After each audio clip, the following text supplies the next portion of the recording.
Hello, history fans! Welcome, my friends, to Module 5, the Early Republic.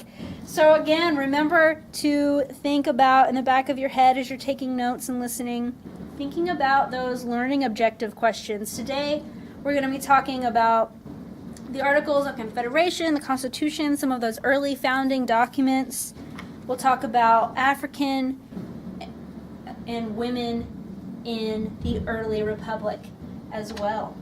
So first, the Articles of Confederation. The Articles of Confederation are America's first founding document. Written mostly by James Madison, our good friend Jimmy Madison. And it creates an intentionally weak confederation of states. All of the states have power. State governments are strong. Federal government is very weak. Now they do this on purpose, right? Remember, they just fought a revolution and a very bloody and expensive war against a strong central government. So they don't want to create another strong central government. They don't think it works. So a weak confederation of states. What the Articles of Confederation do, how they differ from today's state of affairs. First and foremost, there's no executive. There's no executive branch. There's no president. There's no main leader. There is a unicameral Congress, one house Congress, unicameral, one house. Congress only has a couple of powers. They have the power to declare war, and they have the power to conduct foreign affairs and foreign trade with European nations or with Native American tribes. Those are the only two things Congress can do: declare war, conduct foreign trade.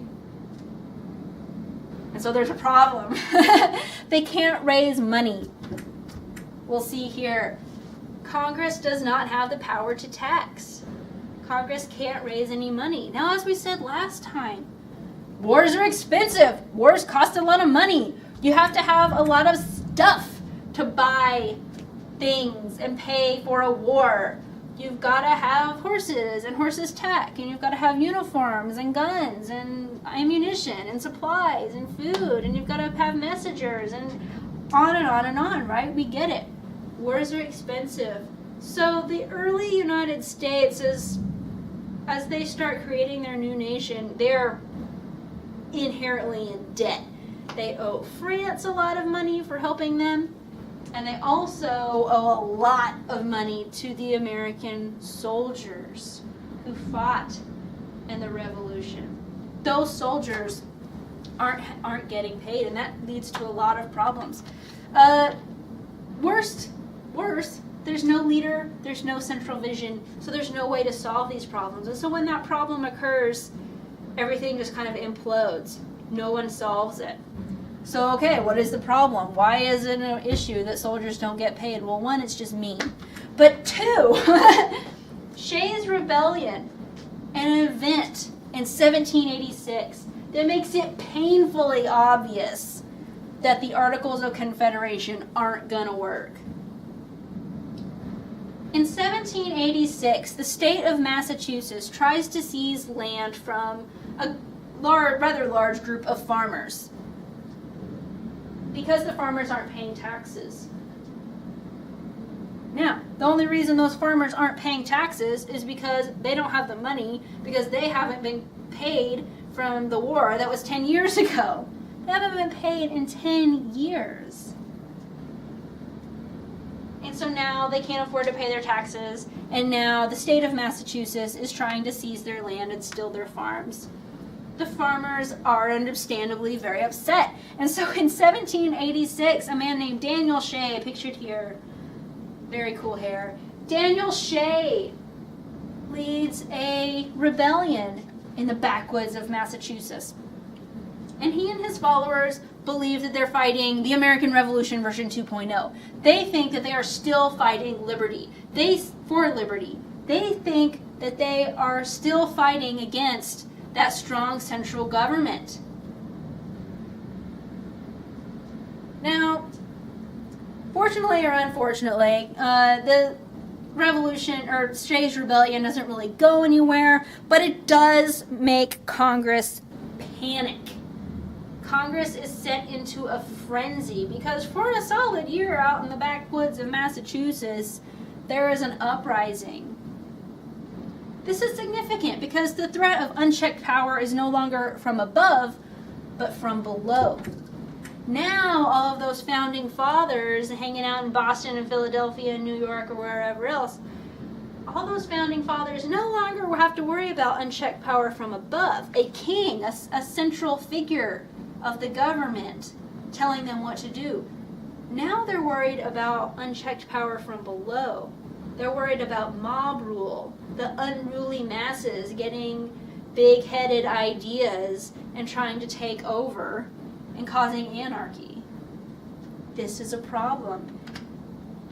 So Shays' Rebellion makes it painfully obvious that the Articles of Confederation aren't going to work because it takes them a year to put down this little rebellion in backwoods Massachusetts.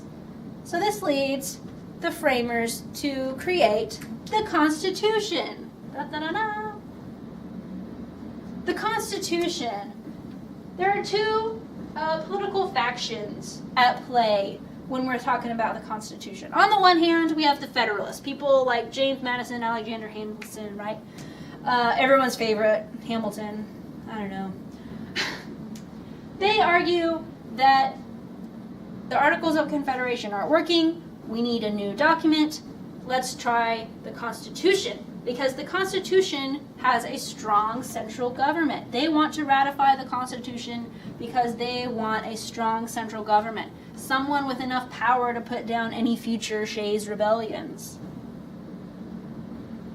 On the other hand, we have the anti-federalists, people like Patrick Henry, Thomas Jefferson, author of the Declaration of Independence, right? And probably the majority of most everyday, common, average American. They don't want to ratify the Constitution because they believe that a strong central government will always tend towards tyranny. They learned their lesson with King George III, man. They do not want a strong central government. They do not want a strong central leader because power corrupts, right? What's that saying? Power corrupts, and absolute power corrupts absolutely. Man can't handle having too much power. A strong central government will always tend towards tyranny, the anti-federalists say. They're worried about their rights. They're worried about their individual liberties. Our favorite word for this semester. They're worried about their individual liberties. Now the Federalists are able to argue that, okay, maybe the Constitution has its flaws, but it's always going to be way better than the Articles of Confederation.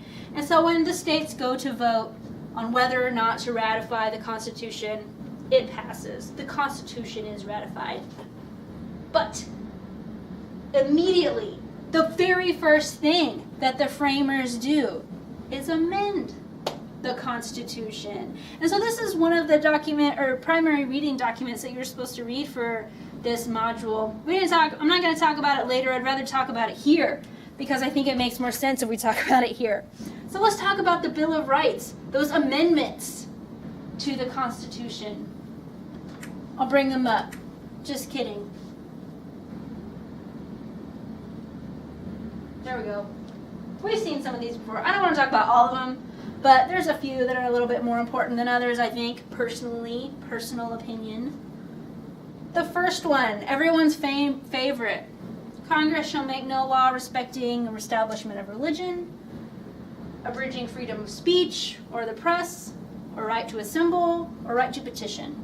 These are some of those very, very basic rights and liberties that Americans hold most dear today, those First Amendment rights. Why might this sound familiar if we're thinking about the era of the early republic, right after the American Revolution? An establishment of religion. People being able to choose what religion they want to belong. Whether they want to be Anglican or like the Church of England, or maybe they want to be Baptist or something else.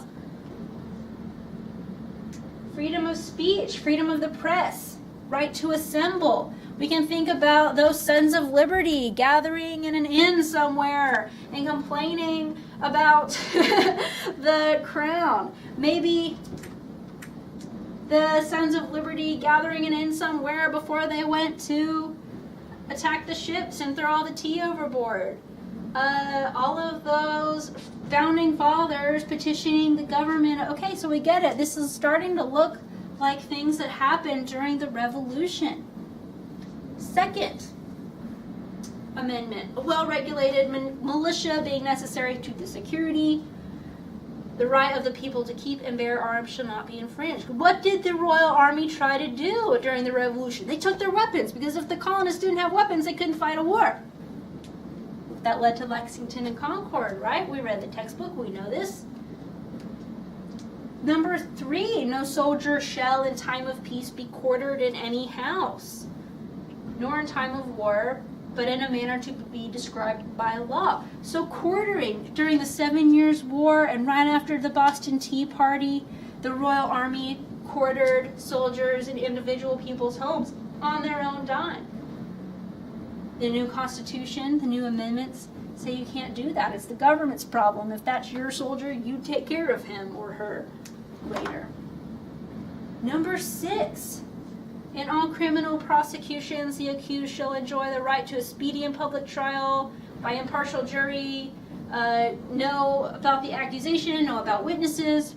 Again, right after the Boston Tea Party and the Boston Massacre, we read about that in the textbook. These are all issues that came up then. Bill of Rights takes care of those. So, okay, those first 8, if you want to go through some of the others on your own, those first 8 amendments to the Constitution speak directly to the anti-federalist concerns about things that happened in the Revolution. The 1 through 8 come from the Revolutionary era concerns. But then there's 9 and 10, and that's a little bit different. Number 9, the enumeration in the Constitution of certain rights shall not be construed to deny or disparage others retained by the people. That's complicated legal speak. What does that mean? All right, enumeration, the listing. So this list of rights in the Constitution isn't exhaustive. This isn't all of the fundamental rights that exist. Those first 8 amendments aren't the only rights that individual people have. There are more. And then number 10, powers not delegated to the U.S. by the Constitution nor prohibited are reserved to the states respectively. So number 10 reinforces that separation of powers by saying powers not expressly granted to the federal government belong to the states. If in doubt, the states have that right. If in doubt, the states have that right. So, okay, if amendments 1 through 8 speak directly to Revolutionary era fears and concerns, amendments 9 and 10 come from the anti-federalist fears for the future, come from anti-federalist fears and concerns that they are facing now. This idea that a strong central government will always tend towards tyranny. Amendments 9 and 10 are supposed to prohibit that. So much for the politics and the founding documents. Let's shift gears a little bit now and talk about groups of people and how different groups of people fared in the early republic. First, let's talk about Africans. At this point in history, it would be accurate to call them Africans and not African Americans yet. Very soon. Very soon. So, Africans in the early republic. The Constitution does mention slavery, does have a compromise regarding slavery. Even in the earliest days of the American country, this question of whether or not to prohibit slavery is raging, to put it mildly. A lot of people have a lot of strong opinions. So the compromise is made. On the one hand, the international slave trade is supposed to halt January 1st, 1808. No more new slaves can come in from Africa as in 1808. They put a deadline on it. The Constitution gives the country a deadline, a time to wean itself off of the international slave trade. Now, Southerners just flat don't care. They're like, sure, yeah, give us a deadline. Why don't they care? because they already have a heck of a lot of slaves here. And we see that in this ad over here. Wanted, 100 Negroes from 13 to 30 years old for which a good price will be given. They are to be sent out of the state. Why might that be important? This is in Richmond, Virginia. Richmond, Virginia. They're to be sent out of the state. So the slaves are being sent from Virginia to slaves further south. In other words, they're being sold downriver, if anyone's heard that phrase. This is where it comes from. This is the internal slave trade.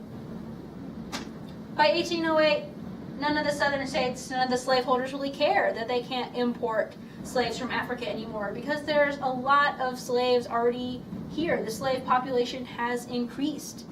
They can just move them around from state to state. Second piece of that compromise is the 3/5 compromise. The 3/5 compromise. So when the new country is created, when the new government under the Constitution is created, there's the question of representation in the House, in Congress. Now, the Senate, how many senators does each state have, right? 2. Good job. Gold star.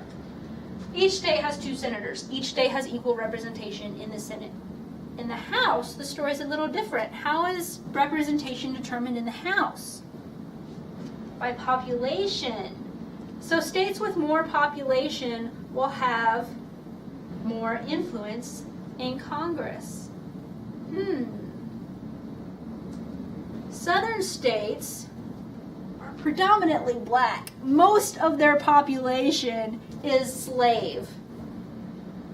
And so now, all of a sudden, they want to be able to count their slaves as population for purposes of representation. And the northern states are like, no, wait a second. 3 minutes ago, those people weren't people, they were property, and now you want them to be people. And so there's this big argument whether or not to allow slaves to be counted for purposes of representation. So they make a compromise. Southern states, or any state, but by this point it's still mostly southern, can count 3/5 of their slaves' population. They don't get to count all of the population, but they can count 3/5 of the slave population for purposes of representation. This further solidifies in people's minds that idea that we talked about when we were mentioning Bacon's Rebellion, that blacks are inferior, that blacks equal slave. Blacks are inferior, and if you're inferior, you can be enslaved. They're not a full person.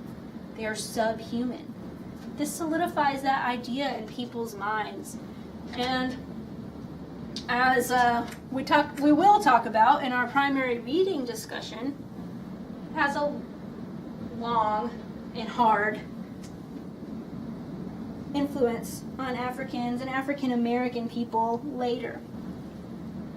If a person is inferior, if a person isn't a person, then they can be treated differently. And so state laws start to codify slavery. And so all of these things here, all of these rights, all of these very basic fundamental liberties are taken away from enslaved people. This is what it means, in other words, this is what it means to be a slave. No freedom of movement, no education, you can't vote, you can't own property, no marriages, you of course don't have your Second Amendment rights, can't own weapons. Right to religion is really iffy. Some plantation owners, some slave owners don't want their slaves to have any sort of religious education because they're afraid they'll get intelligent ideas. Other slave owners think that they have some sort of duty and obligation to Christianize their slaves. But when they do that, there's never any New Testament stories about freedom and love thy neighbor. No, it's all Old Testament stories, which is where you find all of the stories about slavery and about inferiority. So, right to religion, kind of iffy. Now, Africans and African Americans later don't take this line down. They do resist. Most of the resistance is covert. Most of the resistance isn't immediately obvious. Ways that they resist include slowing production, on the plantation. Things like breaking tools or feigning illness. Like if you're sick, you can't work, and therefore your owner or your master isn't going to benefit from you that day. If you break tools, then you have to spend a lot of time, wasted time, fixing them so that you can do your job, and your boss doesn't benefit from you that day. My favorite story is I read a story about how a group of slaves on a plantation got together during a thunderstorm, during a lightning storm, and set fire to the barn, to the hay barn. And so they commit arson, right? And so all of the hay burns up, and the slaves are like, oh darn, all your cows are going to die this winter because they're going to starve. But it was probably just the lightning that hit it, you know. There's no way to prove that it wasn't lightning that hit the barn and blew it up on fire. And so these methods of slowing production are very easy to do. They're very easy to get away with. And so they're used a lot by slave populations and slave communities on those plantations. Think about our reading later. We'll talk about the reading of Venture Smith. He saves money and he buys his freedom. Very difficult for him to do, but not impossible. Another group of people, let's talk about white women in the early republic. There's a shift in women's roles in the way that women are thought of in the early republic, from coverture to the idea of republican motherhood. And again, we'll talk more about this later when we discuss Abigail Bailey and Abigail Adams, but just in a general sense, I want to introduce this idea now. Coverture is this idea that women are under a man's protection and authority always. A man is supposed to hold paternal dominion. That's the phrase. A man is supposed to hold paternal dominion over his family, over his wife, over his children, over any servants or slaves that he might have in his household. He's the boss. To our 21st century ears, this sounds like a loss of liberty. Women are never in charge of themselves. Women can't own property. Women can't divorce. Women can't be political officers.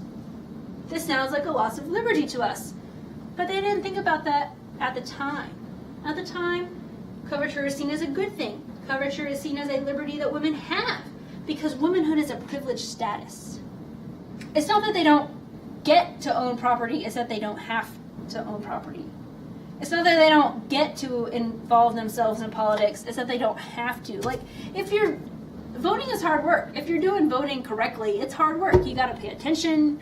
You got to think thoughts. You got to do some research about the candidates. You got to think about how those issues are going to affect you personally. And then you got to get out of your house and you got to go stand in line and you got to do the actual voting. Right? Voting is hard work. Women don't have to do that. It's not that they don't get to, it's that they don't have to. So coverture, seen as a liberty that women have. After the revolution, this idea shifts. There are a few relatively wealthy white women who start arguing that women should have more of a role in society, should have more of a role in politics. Now, they're not advocating for voting yet by any means, but this idea of Republican motherhood becomes very important because they know that a mother is a child's first teacher. And so if you are a mother, you have a duty and an obligation to raise good citizens, to raise your sons to be intellectuals who are civically engaged and will know how to do things like vote or hold office. And so Abigail Adams, in our reading, we'll talk more later, she becomes a good example of that shift towards Republican motherhood.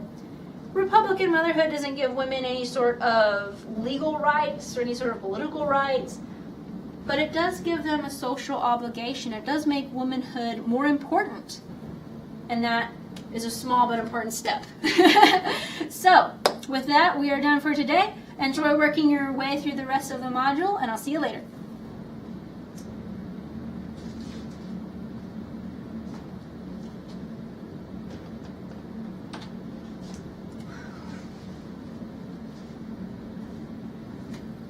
Let me do this before you go any